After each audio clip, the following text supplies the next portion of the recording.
नमस्कार। बहुत स्वागत है आपका द दिल्ली डायलॉग्स पर। मैं हूं आपका मित्र चंद्रशेखर एडवोकेट। आखिर कट्टर ईमानदार को सीबीआई कोर्ट ने 5 दिन की सीबीआई रिमांड पर भेज दिया। क्या है पूरा मामला, जानते हैं। इस विषय पे पूरी बात करते हैं, पर इससे पहले मैं चाहूँगा जो मेरे चैनल पे अभी नए हैं वो इस वीडियो को अंत तक जरूर देखें, और वीडियो पसंद आती है तो लाइक करें, शेयर करें और चैनल को सब्सक्राइब करें। कहते हैं कि आम आदमी पार्टी का जो उद्गम है, कहते क्या है, तथ्य है, अन्ना आंदोलन के समय हुआ 2011 में। तब मूवमेंट एजिटेशंस से ये पार्टी का जन्म हुआ और एक ईमानदार छवि को लेके केजरीवाल, मनीष सिसोदिया और बाकी बहुत सारे लोग जो इसके फाउंडर मेंबर थे, जो इसमें नहीं हैं, उन सब ने इस पार्टी को जन्म दिया और सफलता भी प्राप्त की। पहली बार के ही इलेक्शन में कांग्रेस को झटका देते हुए 29 सीटें प्राप्त करी दिल्ली विधानसभा में, और सरकार भी बनाई फिर कांग्रेस के सपोर्ट से। फिर धीरे धीरे दायरा बढ़ता गया, फिर 5 साल के लिए चुने गए, फिर दोबारा 5 साल के चुने गए। अब पंजाब में भी सरकार बनाई गई है। पर असलियत क्या है? क्या वाकई अरविंद केजरीवाल जी की पार्टी, आम आदमी पार्टी जिसे कहा जाता है, आम आदमी की पार्टी कहा जाता है, वाकई वो ईमानदार है? 2 पहलू पे जांच करते हैं। इनके स्वास्थ्य मंत्री, और जिनके पास वो बहुत महत्वपूर्ण विभाग भी हैं, जेल मंत्री भी थे, वो अभी भी हैं, सत्येंद्र जैन, पिछले कई महीनों से दिल्ली की तिहाड़ जेल में बंद है, घोटालों के आरोपी हैं। परंतु पार्टी ईमानदार है, पार्टी कट्टर ईमानदार है। सत्येंद्र जैन बहुत कट्टर ईमानदार हैं, वो ना टूटेंगे ना झुकेंगे, ये अरविंद केजरीवाल कहते हैं। सोमनाथ भारती एमएलए थे, पहले मंत्री भी रहे, वो भी बेल पे चल रहे हैं। इनके एक मंत्री थे, वो पहले मंत्री बने थे, जितेंद्र जी, उनको इस्तीफा देना पड़ गया कुछ गड़बड़ी की वजह से, सबको मालूम है।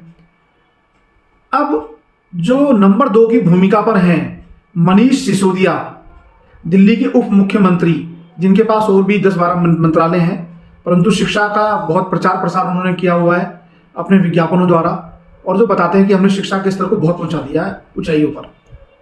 पूरे वर्ल्ड में उनसे अधिक शिक्षा, दिल्ली से जैसी शिक्षा कहीं पर नहीं है उनके मुताबिक। तो उससे पहले क्या दिल्ली में शिक्षा नहीं थी?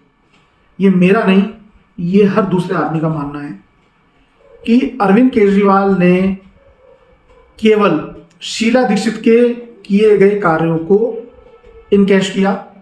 जो शीला दीक्षित की सरकार तो घोटाले का शिकार हुई, कॉमनवेल्थ घोटाले में शीला दीक्षित जी को हार का सामना करना पड़ा और वो दिल्ली की सत्ता से बाहर हो गई। उनके जो परियोजनाएं थी जो अभी तक आगे चल रही हैं, उनको फीता काटने का काम वर्तमान सरकार जो दिल्ली की है, आम आदमी पार्टी की, अरविंद केजरीवाल जी के नेतृत्व में उन्होंने किया और निरंतर जारी है। शिक्षा के लिए दिल्ली में गेस्ट टीचरों की भरमार है, रेगुलर टीचर्स नहीं है।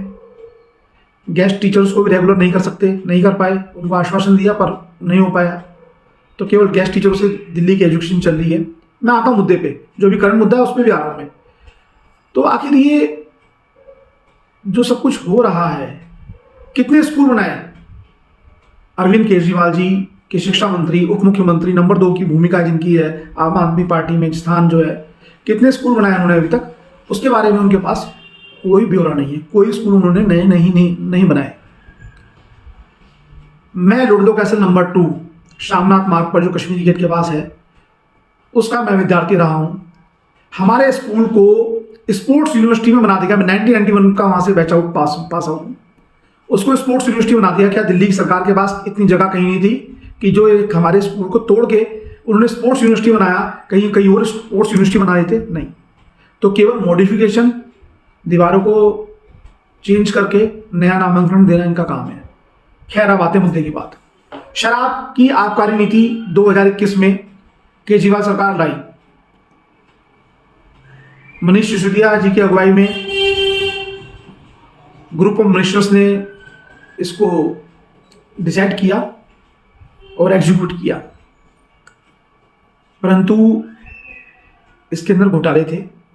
6% से 12% का टैक्स रेट जो था, रिबेट था, वो बढ़ा दिया गया। उसके बाद जैसे जैसे शिकंजा टाइट हुआ तब इन्होंने तुरंत पहले तो बहुत प्रचार प्रसार किया कि हमारी जो आबकारी नीति है, शराब की जो नीति है, बहुत अच्छी है, बहुत बढ़िया है, इससे फायदा होगा। परंतु 144 करोड़ रुपए की बंदरबाट हुई, आपस में बांट लिए गए, जो इनके ऊपर आरोप लगे हुए हैं।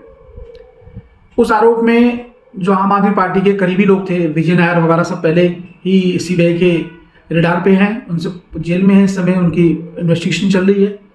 और उनकी पूछताछ के संदर्भ में, उनकी पूछताछ के आधार पर अब जब जांच आगे बढ़ी तो मनीष सिसोदिया जी को सीबीआई ने इससे पहले भी पूछताछ के लिए बुलाया।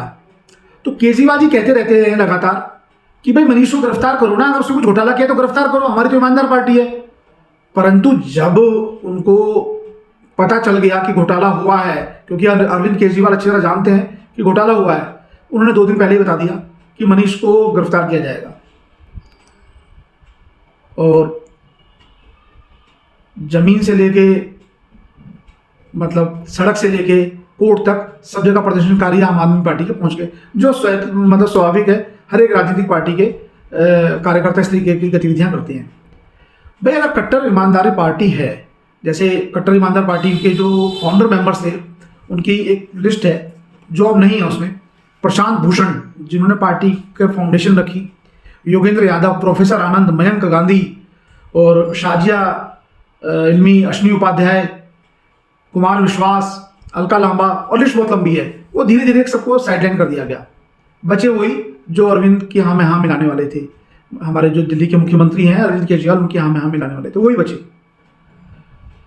मैं आरोप या किसी भी प्रत्यारोप नहीं लगा रहा, मैं तो अरविंद केजरीवाल जी की बात को ही आगे बढ़ा रहा हूँ। अगर वो सहमत हैं कि यह पार्टी कट्टर ईमानदार है, उनके जो नेता हैं, उनके जो मंत्री हैं, पूरी ईमानदार पार्टी है, तो अब तक उनकी पार्टी के कितने विधायकों पर केस दर्ज हो चुके हैं उनको मालूम है। पंजाब में उनकी सरकार आ गई है तो पंजाब की कानून व्यवस्था सब आपको मालूम है। आए दिन अभी टेलीविजन में दिखाया गया है, वीडियो बहुत वायरल हुआ है, किस तरीके से एक आदमी की उंगलियां काट दी गई है। जो भी है, लॉ एंड ऑर्डर की सिचुएशन वहाँ पे किस प्रकार खराब होती जा रही है।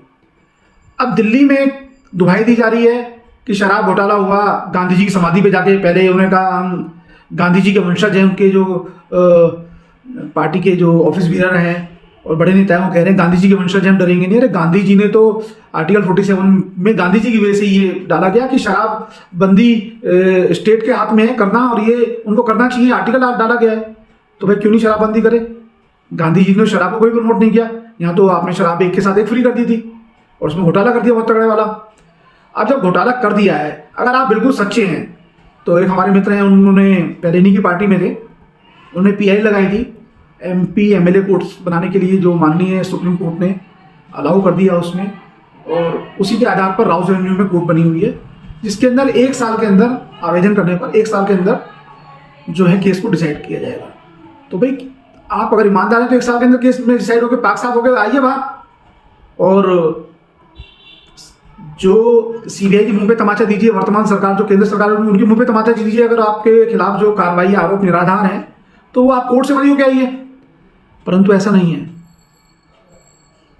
ऐसा नहीं करेंगे, क्योंकि ईमानदारी का तो ढोंग है। कितनी ईमानदारी है, कितनी ईमानदारी करेंगे।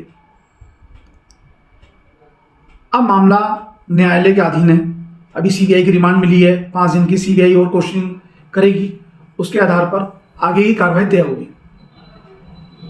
बहुत सारी पार्टियां 2024 के लिए लामबंद हो रही है माननीय प्रधानमंत्री मोदी जी के खिलाफ। उसमें समाजवादी पार्टी और वो पार्टी जिसका तो नामों और निशान भी मिट गया, मतलब नाम भी चला गया, निशान भी चला गया। उद्धव ठाकरे अभी दिल्ली में आके मिले हैं अरविंद केजरीवाल जी से। जेडीयू और RJD, Samajwadi party, TMC, Congress की जो अध्यक्षा हैं, जो अध्यक्ष नहीं है, अध्यक्ष तो पहले थी, जो उनकी प्रमुख नेता हैं श्रीमती सोनिया गांधी जी, उन्होंने तो ये तक कहा है कि पार्टी जो है महागठबंधन के लिए कोई भी कुर्बानी देने के लिए तैयार है।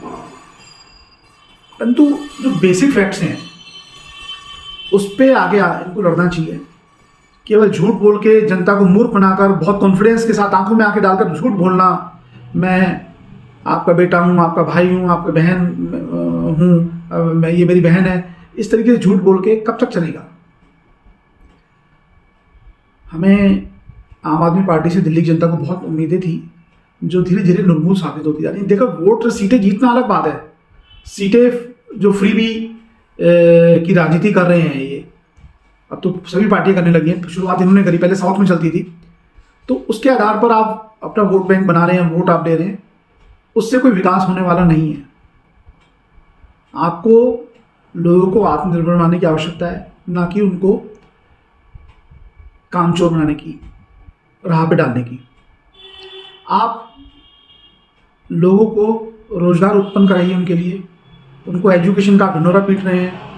एजुकेशन का जो इतना मैं समझ पा रहा हूँ कि पिछले 10 साल के अंदर जितना एजुकेशन का, दिल्ली एजुकेशन का नुकसान हुआ है, उसकी भरपाई अगले 20 साल तक अगर अभी से प्रभावी कदम नहीं उठाए गए तो अगले 20 साल तक उसकी भरपाई नहीं हो पाएगी। एजुकेशन सिस्टम का बेड़ा गर्क हो चुका है। और शराब की जो आबकारी नीति है, अगर वो इतनी परफेक्ट थी आपकी, तो आपने उसको बदला क्यों, वापस क्यों लिया? आपने 1.5 साल के अंदर 7-8 मोबाइल फ़ोन चेंज कर दिए। ऐसा कितना बड़ा फॉल्ट? क्योंकि आप कोई 8-10 हज़ार वाला फ़ोन तो लेते नहीं होंगे भाई, आप अच्छा खासा बढ़िया फ़ोन रखते होंगे, आप मंत्री हैं, बड़े नेता हैं। आपने इतने सिम, जो आपके ऊपर सब खबरें आ रही हैं बाहर से, जो कोर्ट में सीबीआई ने कहा है कि आपने 7-8 मोबाइल फ़ोन बदल दिए, आपने सिम बदल दिए। वो क्यों बदल दिए? क्या उसमें महत्वपूर्ण चैट्स थी आपकी? क्या उसमें कैसे डेटा था जो एविडेंस का काम कर सकता था? आपने बदल दिए तो ये भी आपके खिलाफ है। इलेक्ट्रॉनिक इविडेंस को आपने मिटा दिया ना, ये तो बहुत बड़ा अपराध है। आपने इतने फ़ोन बदल दिए, इतने सिम कार्ड्स बदल दिए, फ़ोन को डिस्ट्रॉय कर दिया, क्योंकि आप अच्छी तरह जानते थे कि आप अपने फ़ोन की मेमोरी को बिल्कुल फैक्ट्री रीसेट भी अगर कर देंगे, आज के टेक्नोलॉजिकल इरा में सारा डेटा एजेंसीज रिकवर कर सकती हैं। आपके लैपटॉप में से डेटा रिकवर डिलीट हुआ है, जो कोर्ट में सीबीआई ने दलील रखी है, तो वो रिकवर करेंगे। परंतु आपको ऐसे करने की आवश्यकता क्या पड़ी थी? आप ईमानदार हैं तो आपको ईमानदारी के साथ आगे बढ़ना चाहिए था, या आपने सोचा मेरे पास तो कोई फंदा है ही नहीं, आप आराम से खेलते रहे चीज़ों के साथ। दिल्ली के मालिक मत बनिए, आप दिल्ली के सेवक बनिए। हम लोगों ने आपको चुना है, आपसे बहुत उम्मीदें हैं दिल्ली के लोगों को, पर आप उम्मीदों में नहीं खड़े उतर रहे। आप बसों के पीछे पोस्टर लगा रहे हैं, यहाँ गड्ढा खुद रहा है तो उसमें पोस्टर लगा रहे हैं कि गड्ढा हमने खुदवाया है। तो इन सब चीज़ों से, प्रचार की चीज़ों से नहीं कुछ होने वाला। आप ठीक है, आप 2 बार जीत गए, हो सकता है कि थोड़ा बहुत और सफलता प्राप्त करें, पर ये लंबी दौड़ में आप पे काम आने वाला नहीं है। जनता धीरे धीरे सब जानती है, वो चुनाव के समय पे अपना फैसला देती है। मेरा इस वीडियो के माध्यम से केवल यही कहना है कि मनीष सिसोदिया अगर ईमानदार हैं तो उनको पोलोग्राफी टेस्ट, नार्को टेस्ट करवाना चाहिए अपना, और सीबीआई को मुंह पे उन्हें तमाचा मारना चाहिए कि मैं तो बिल्कुल पाक साफ हूँ, जो कि अभी तक नज़र नहीं आ रहा। दिल्ली की शिक्षा के नाम पर हजारों करोड़ों बच्चों के, लाखों करोड़ों बच्चों के नाम पे दुहाई देने से कुछ होने वाला नहीं है। राजनीति बदलने आए थे, भ्रष्टाचार मिटाने आए थे, पर खुद भ्रष्टाचारी हो गए हैं। ऐसी हमें उम्मीद नहीं थी। दिल्ली की जनता को आम आदमी पार्टी से इस प्रकार की उम्मीदें नहीं थी कि ये भी और पार्टी की तरह, कोई अंतर नहीं है इसमें भी, वैसे ही है। आशा करते हैं कि मनीष सिसोदिया जो उप मुख्यमंत्री हैं दिल्ली सरकार में, उनके साथ न्याय होगा, उनको न्याय मिलेगा। अगर वो अपनी जगह ठीक हैं, उन्होंने कोई अपराध नहीं किया है, कोई घोटाला नहीं किया है, कोई मनी लॉन्ड्रिंग नहीं की है, कोई बेनामी प्रॉपर्टी नहीं हुई है, कोई एविडेंस उन्होंने